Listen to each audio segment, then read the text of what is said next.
Hi everyone, welcome back to my channel. Inamin ni Paolo Avellino at Kim Chiu na lagi silang nag-share ng pagkain at alam ni Kim Chiu ang gusto at hindi gusto na pagkain ni Paolo Avellino. May pag-amin na nga si Paolo Avellino at Kim Chiu kung saan ay hindi nila namamalayan na unti-unti na nilang inamin sa publiko ang kanilang relasyon.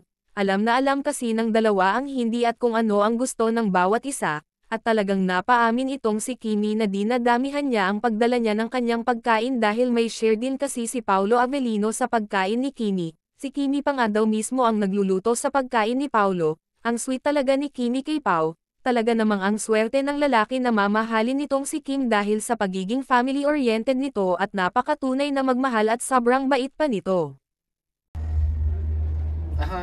Siguro same sa sagot ko kanina, parang maalaga si Kim sa mga tao sa paligid. Dinadala ka ng food? Ayun, hindi naman ako dinadala, nakikikain ako sa bahay. Sa ulam.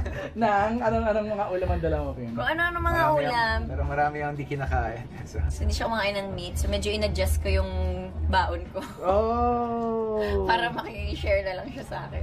Sweet, ha? Yes! Kala mo naman. Hindi naman siya yung nagluluto sa... Hindi naman ako nagluluto. Pinaluto ko lang. Anong gusto mong baon, Kim? Sabi Pero very ano na yun, ha? Girlfriend coded. O hindi naman masyado. Pag ako nagluto, siguro.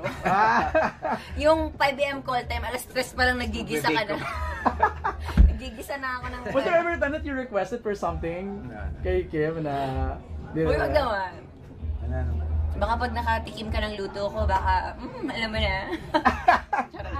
Thank you guys, salamat. Thank you.